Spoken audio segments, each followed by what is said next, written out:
இளைஞர் நல சங்கத்தின் சார்பாக புத்தான முதற்கண் வணக்கத்தை தெரிவித்துக் கொள்கிறேன்.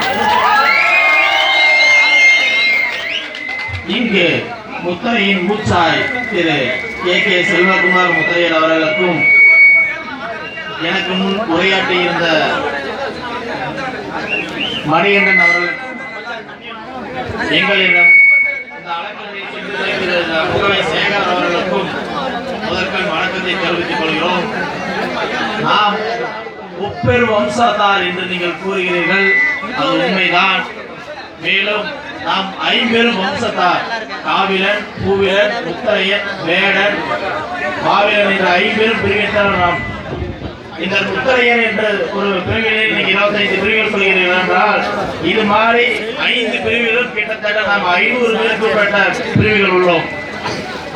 நம்மை மட்டும் நினைத்தால் தமிழ்நாட்டை மட்டுமல்ல இந்தியாவை ஆளக்கூடிய சக்தி நாம் மட்டும்தான். இது மேலே பேச்சுக்காக சொல்லவில்லை. அதாவது பாரத நாடு, இந்த நாட்டின் பேரு பாரத நாடு. இந்த நாட்டை ஆண்ட மன்னன் பேரு பரத மன்னன்.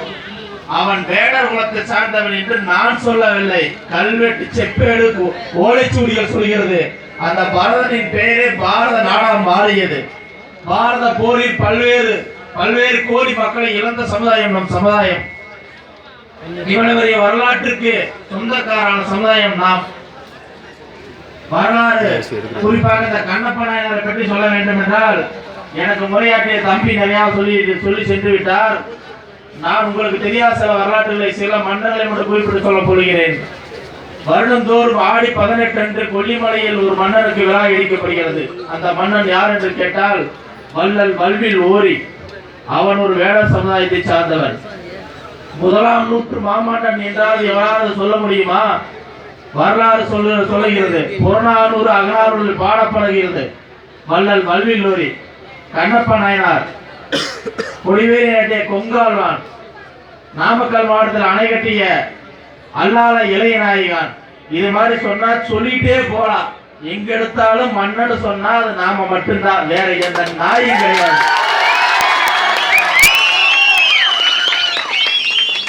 எனக்கு முன் உரையாற்றிய தம்பி சொன்னார், வரலாறு மறைக்கப்படுகிறது, நான் சொல்கிறேன் திரிக்கப்படுகிறது.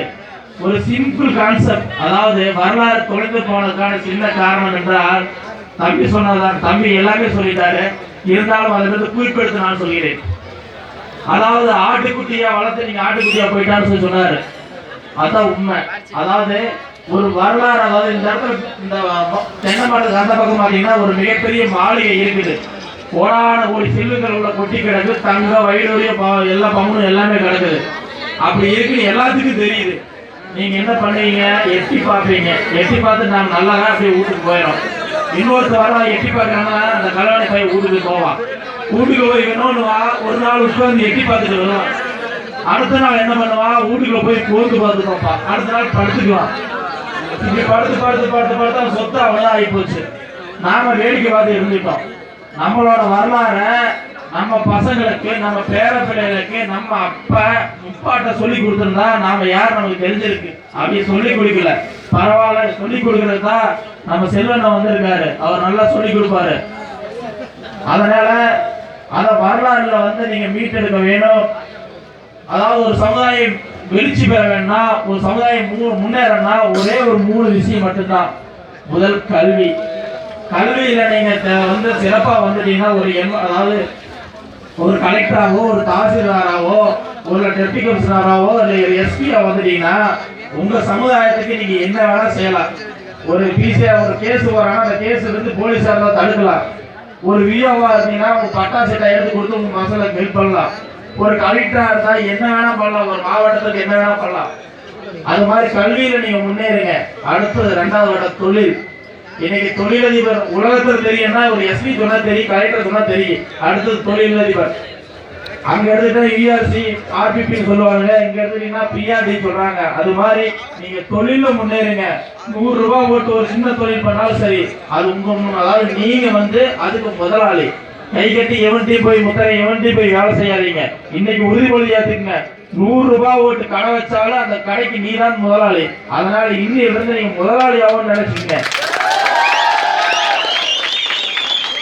நாம ஆண்ட பரம்பரை, இந்த ரத்தத்துல ஓடுது ஆண்டவ ரத்தம்.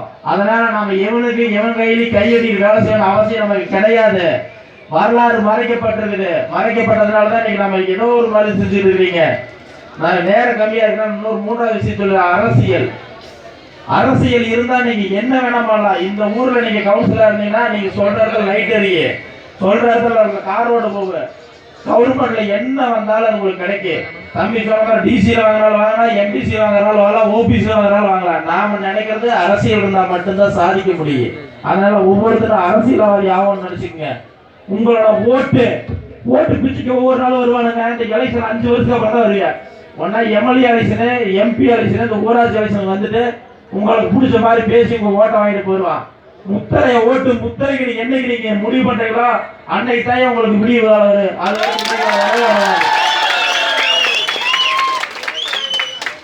நம்ம ஓட்டு நமக்கு தானே என்னைக்கு நீங்க முடிவு பண்றீங்களோ அன்னைக்கு தான் இந்த சமுதாயத்துக்கு ஒரு விடிவு நாள் வரும். அன்னைக்கு தான் பிள்ளையார் சொல்லி போறேன் நீங்க நினைச்சுக்கங்க. அதனால கண்டிப்பா வரக்கூடிய எலெக்ஷன் உள்ளாட்சி தேர்தல் வரப்போ கண்டிப்பா வார்டு மெம்பருக்கு நில்லுங்க, வார்டு கவுன்சிலருக்கு நில்லுங்க, வார்டு தலைவருக்கு நில்லுங்க, மாவட்ட ஊராட்சி குழு உறுப்பினர் சொல்லி மாவட்ட கவுன்சிலருக்கு நில்லுங்க. எந்த பதவி இருந்தாலும் 10 பேர் இருந்தாலும் 10 பேர் 10 ஓட்டை வாங்கி கேட்டுங்க. ஒரு ஆள் 10 பேருக்கு ஓட்டை வாங்கி கேட்டுங்க. கண்டிப்பா நம்மளால கண்டிப்பா முடியும். இன்னொன்னு சொல்லிக்கிறேன். அதாவது பிரிவுகள் வாரியா அங்க எடுத்தீங்கன்னா காட்டு வெட்டுவர், கரைய வெட்டுவர், பட்டாளி வெட்டுவர் என்று சொல்லுவாங்க. இங்க எடுத்துட்டு எப்படி இருக்கிறோம்?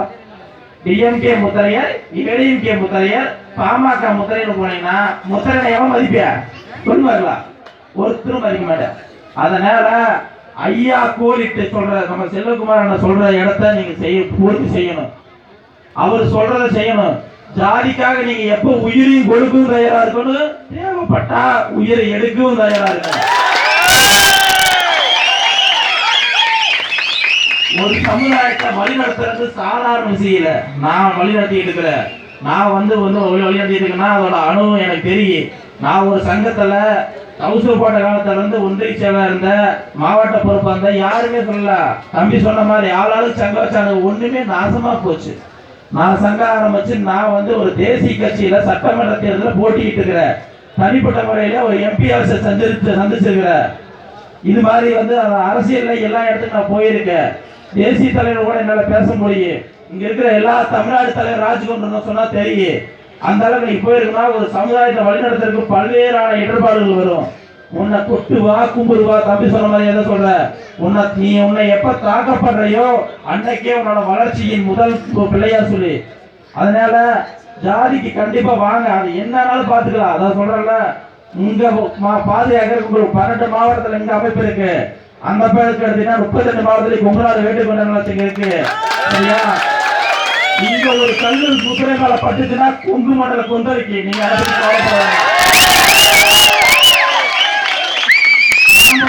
திருவண்ணாமலை இருந்து செங்கல்பட்டுல இருந்து எல்லா பக்கம் நாம இருக்கோம். அதான் சொல்றோம்ல, ஒவ்வொரு பக்கம் ஒவ்வொரு பேர்ல பிரிஞ்சு கிடக்குறோம். நாம கூடி விரைவில் சேர்ற காலம் வந்துருச்சு.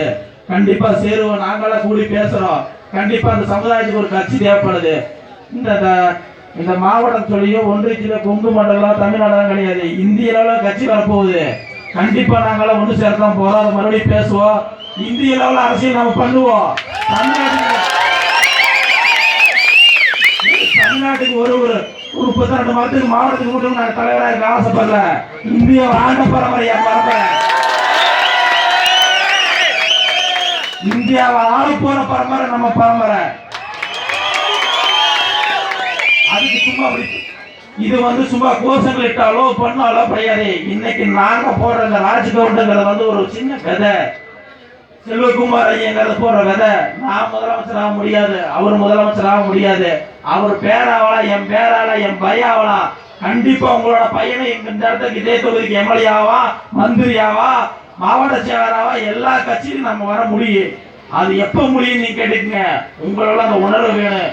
ஒரு ஜாதி நம்ம சாதிக்கார ஒரு இடத்துல வந்துச்சுன்னா, ஒரு இடத்துல பாதிக்கப்படுறான்னா அந்த இடத்துல 10 பேர் போய் ஒன்று கூடியவனா எப்ப காப்பாத்துறீங்களோ அப்பதான் நம்ம சமுதாயம் காக்கப்படும். இந்த சங்கமெல்லாம் எதுக்கு ஆரம்பிக்க நீங்க நினைச்சுக்கிறீங்க?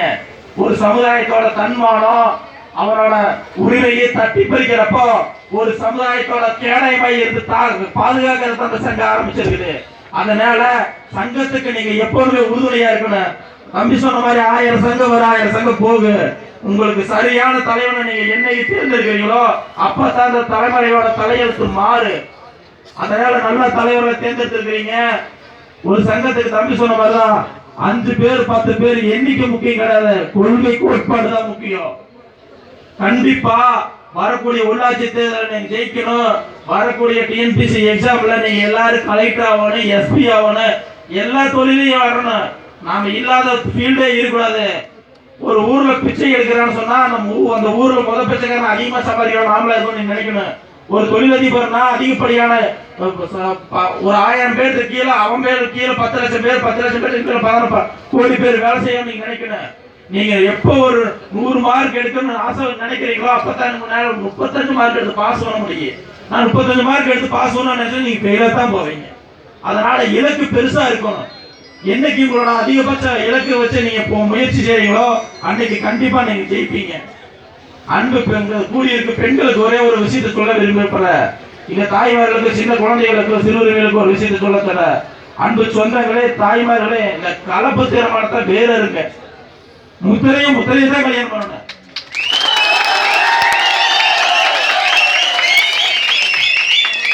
நம்ம பசங்க நல்லா படிச்ச பசங்க எத்தனையோ பசங்க இருக்காங்க, பொண்ணுங்களும் நல்லா படிச்ச பொண்ணுங்க எத்தனையோ பசங்க இருக்காங்க.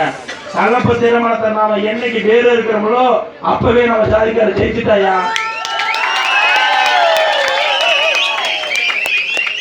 குத்து விளக்கு எவ்வளவு வீட்டுலதான் எரியணும், கட்ட வீட்டுல எரியக்கூடாது.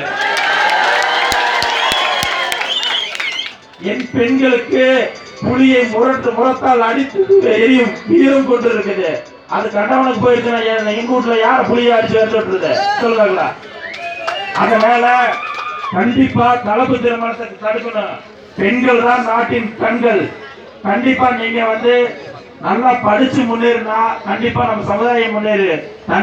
தனிப்பட்ட மனிதனின் வளர்ச்சி ஒட்டுமொத்த சமுதாயத்தின் வளர்ச்சி.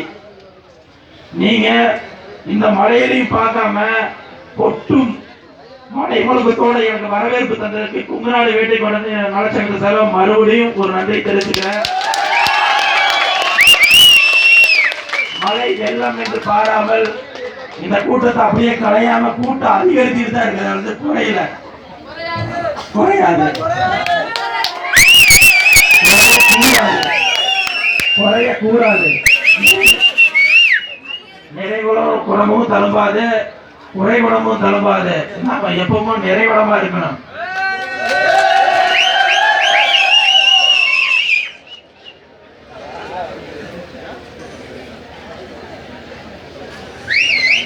கண்டிப்பா வரக்கூடிய சமுதாய கூட்டங்கள்ல நீங்க எல்லா பக்கமும் அண்ணன் போற கூட்டங்கள்ல நீங்க போய் கலந்து கொள்ள வேண்டும். ஏன்னு கேட்கறா, ஒவ்வொரு கூட்டத்துக்கும் ஒவ்வொரு கருத்துக்கள் வேறுபாடுகள் இருக்கும், நிறைய தெரிஞ்சுக்க முடியும்.